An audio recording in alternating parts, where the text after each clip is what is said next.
In what direction do you think the progress of humanity is going into right now? Well, lucky for you, I've sketched out a little chart. If it isn't quite obvious already, I'm infatuated with constructs of reality and how it intertwines with our day-to-day life. And whilst the majority of people are chasing money and other people are chasing fame and fortune, I'm over here simply trying to figure this all out.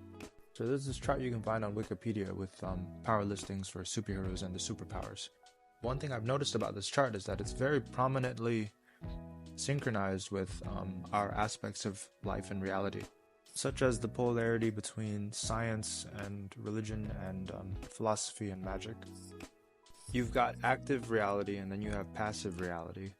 And passive reality correlates more with philosophy and religion, as where to active reality correlates more with science and magic. Then you have the analytical and you have the mystical, or the divine or unseen. My point is, with sacred geometry, you can see a little more than that. So those of you that are aware of what sacred geometry is, you understand that the fundamental geometry of the universe is very prominent. So whatever the creator is, it kind of left a map for us to follow. Take this with whatever you want to take it with, to whatever degree you want to take it with. I'm not an extremist, so I don't really care for pushing this agenda, right? But what I do care about is the truth that it holds. There's a lot of interesting aspects to this, and you can apply it to everything. Even deciding whether or not you want to go to McDonald's or not. I promise, it's really weird. I'll explain it in a second. So let's take this chart and observe it for a second. The chart is called a tetralogy chart. That's kind of a tongue twister. Tetralogy chart. So you've got your analytics here, right? And then you have your mystical here, your passive reality, your active reality. And what I did was I corresponded geometric patterns to this chart, such as the yin and yang, sacred geometry, the flower of life. And I noticed something very peculiar.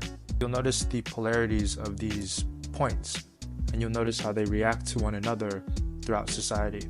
And not just society, but civilization in general. It doesn't matter what point in time it will be, somehow this will still remain prominent.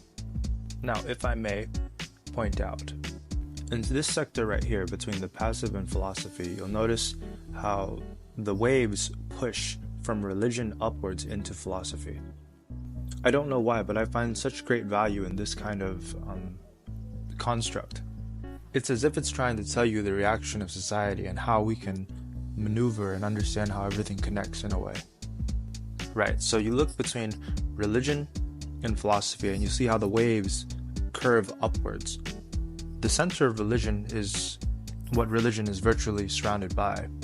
It's the positive force of the world, trying to show the negative aspects of the world, that positivity still remains within negative, and how to live a sustainable and peaceful life in that kind of rotation, in this spiral. And as the wave progresses, you'll notice that it phases into philosophy. That in itself is kind of true. Passive religion is a form of philosophy, and I would argue that philosophy is a form of passive religious act.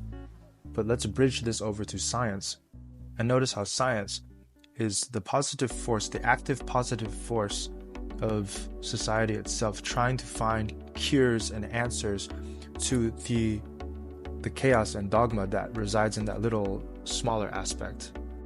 And as that wave curves, the more scientific things become, it appears as magic. It appears mystical, it appears outlandish because it's not conceivable to our human minds, because it's hyper science. And somewhere in the middle, there we are. We're right here. The analytics and the mystics and the active and passive, all at once. That's where we decide where we want to flow into life. So for us as a human species to argue whether or not one polarity is right or wrong is kind of taboo. It's absurd. It wouldn't make any sense. For us to fight over any form of construct leveling out on the table would teeter the table and disrupt reality. My point is, unity is required for us to exist. Now let's talk about McDonald's, like I was explaining earlier. This is going to be really weird, but you'll see exactly what I'm talking about. The point is, you can use this chart to determine what to do. Now let's start in the center point. If I passively want to achieve something, I have to philosophically and religiously embody that concept. if I actively want to achieve something, I have to scientifically analyze and virtually majestically achieve it. In other words, I'd have to put action into achieving whatever it is when it comes to an active way of achieving something. It's ironic because not only are science and religion polarities, so are science and magic polarities from one active spectrum.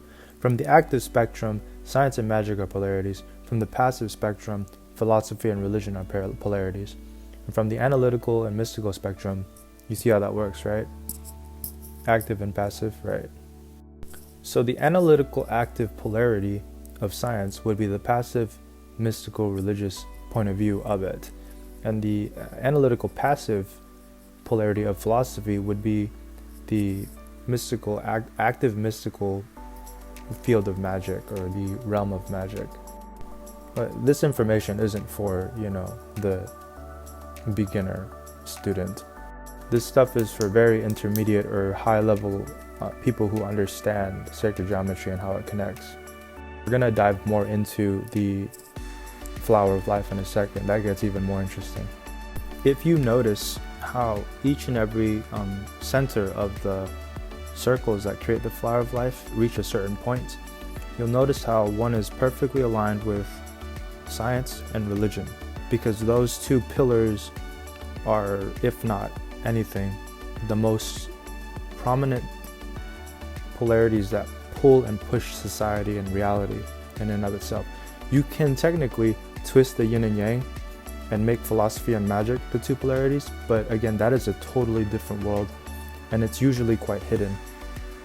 But my point is, if you look at the center points, there is no more or less value there. There's still a reason for philosophy to have its own pure point and magic to have its own pure point, because philosophy is not, more or less, not looking for a problem to solve. It's unifying and piecing together what is already there, and so is magic in its own way. But the element is completely different. The element is completely polar. Now, how you can apply this in business and whatnot. Businesses have aspects of each of these in them.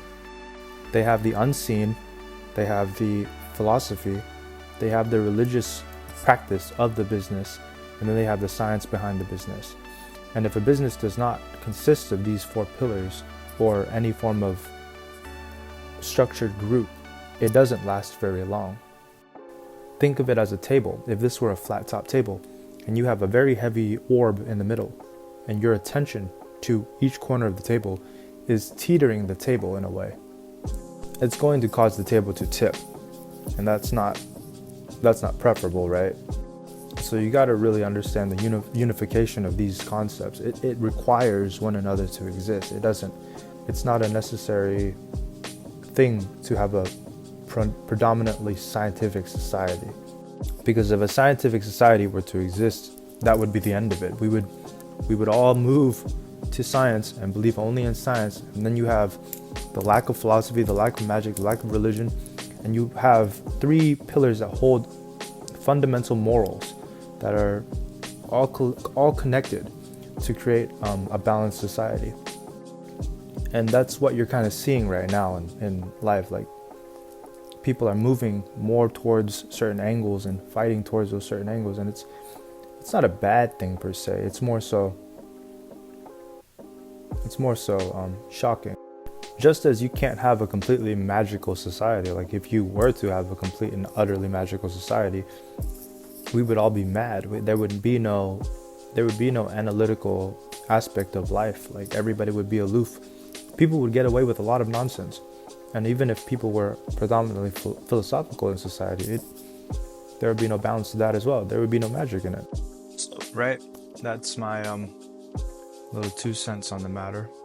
Anyways, I have a pop-up store that's closing soon. If you guys want to check it out, cool beans. If not, wait for the next designs to come out. I'm going to be updating the designs on the store quite often. It kind of correlates with all these trending patterns I'm noticing, and that's really what I'm going about. I'm thinking unicorns next. Unicorns seem pretty cool. All right, have a nice day.